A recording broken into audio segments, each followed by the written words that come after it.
Hey guys, I just wanted to take some time to discuss about portals and creating portals or opening portals and some of the things that I believe you can do to bring forward the energies that you want to bring. Um, well, as we all know, portals can bring forth a lot of energies, different sorts and different types, and sometimes you can bring forward the energies that you're not asking for, or you can just open up a portal, forget about it, and you don't close it properly or something. So what can you do as a witch, pagan, shaman, uh, Christian, Muslim, whatever, when you pray and you're opening up a portal? um, I've had this discussion with a friend of mine, James, a few months ago, and one of the things he said, I believe, was to visualize a golden door. Um, the past few days, I've been playing around with that concept, and I've been pushed away, so to speak, from using energy entities like using gods and goddesses or whatever to perhaps help me open a portal or to guard a portal. For example, like maybe you will use Apollo to open a door, right? Now, the thing is, we it depends on your level of understanding, I guess, of what that entity, what that energy is, what that God is, what qualities he brings forth, who he is. Like if you are, I guess, inviting an I say entity, but when I say entity, I mean a spirit or being of energy that is not of the physical world. That's what I mean when I say entity. I don't mean necessarily a negative term. That's just, I've taken the word and I use it for my own reasons. That's what I mean. So when you use, let's say, Apollo to guard the portal, but if you believe Apollo is like this wonderful being that's external of yourself, is separate from you, is beyond you and better than you and all that stuff, um, like a lot of people have in the past, seen those entities and beings them for being separate from themselves.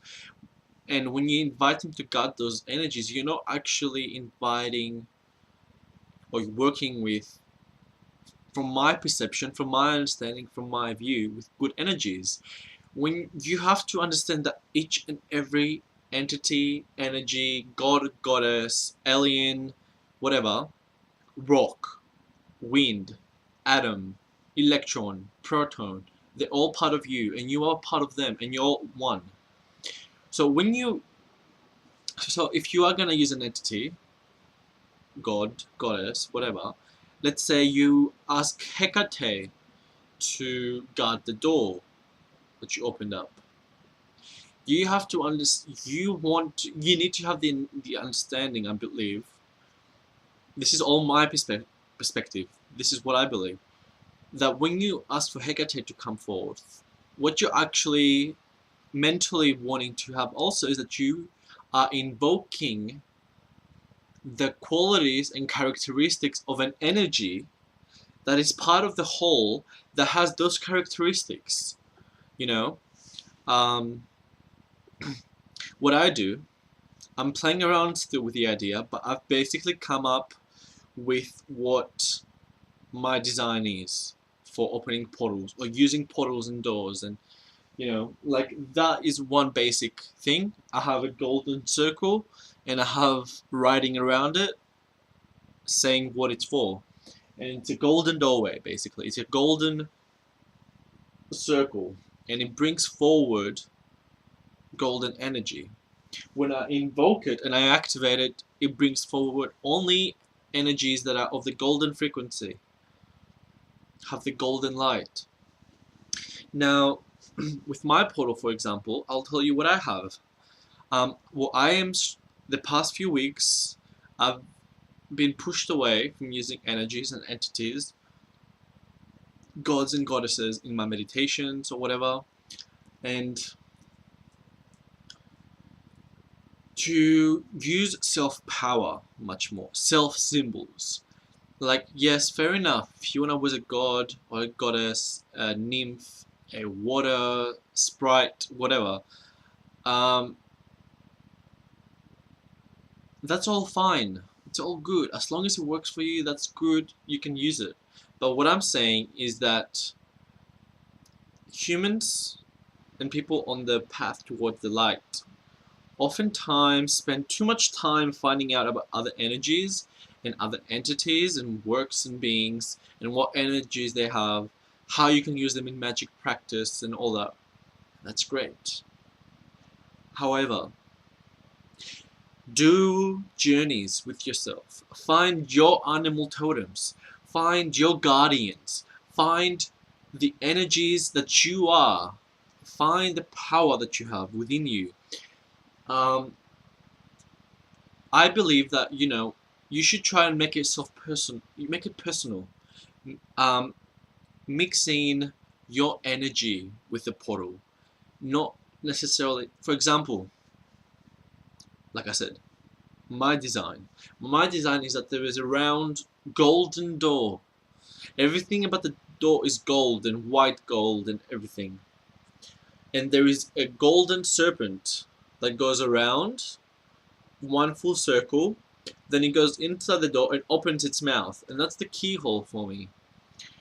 And that's what I see. That's my golden king cobra guarding the door, being the frame of the door and opening it. The other thing that I also see is that I have left, right, below and above different animal totems. For example, and I also have my masculine and my feminine. If you know what they look like, that is fine. That is great. You can use those. If you don't, um, I guess do whatever is best for you. Like I don't know. I just like to use that there is my divine masculine, my divine feminine aspect, part of the guarding or opening the door, maintaining the door. And I use the animal totems from like earth, air, fire, water, spirit, and shadow. And I use them as well. But yeah, that's my. I like to be. The main message that I have to say is that try and have almost like a lock for that door. For example, I use golden doors, meaning only beings of the golden frequency that have access to the golden keys of those doors can come through, in and out. And beings that are of that vibration and higher. Um, so I believe the pink ray can also come in. Like I have started designing it a little bit. Like there will be pink, there will be white as well. But yeah, basically, the door is attuned to an energy. It's not just a random kind of thing. It's like this is my standards. Whatever energies volunteer to come through to work with me, in unconditional loving service. That's something that I've come across, like my tarot pack, and when I read through it, one of the important thing is saying like I ask for guidance, for unconditional loving guidance. So automatically you've cancelled out any being that doesn't love you unconditionally and doesn't want to guide you with unconditional love. So that's another important thing that you might want to bring into your practice. Um, Unconditional love is something that I've started using quite a lot. It's very evident, even in my daydreams. Like I've started visualizing myself wearing pink and gold, like fabric that has like gold running through it, but being majority the color is majority like pink, violet kind of thing. Um, but I guess I'm just pushing forward for self power, self symbols. Um, I guess when it's things that can really affect you, like making, creating, opening, closing portals, really put self power in it. It's fair enough if you want to use other other gods or goddesses or other beings, that is fine. Um, I'm right now, I guess for me, on my path right now, I'm getting away from using energies other than my own powers and whatever to open, close whatever doors.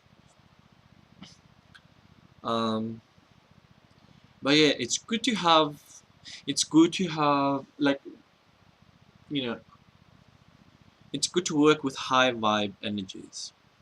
So that if you create your door to be a high vibration of golden energy, for example, energies that are like, in the lower sub levels of the astral world, they can't really get access there. They can't even probably perceive that there is an open door, let alone have a key for it. Um, and I also have my guides there and my animal totems, like just in case if there is a hostile energy that comes through, which I do not believe happened or is possible. That's one of the things. Like, I don't believe it's possible for a hostile energy to come through my door, because it's unconditional love. And if it's not unconditional love, as far as I'm concerned, it's not capable of interacting with me. So that's all, I guess, for portals. Hope you've enjoyed. Stay tuned, and I'll be making more videos. Thank you for staying tuned and listening.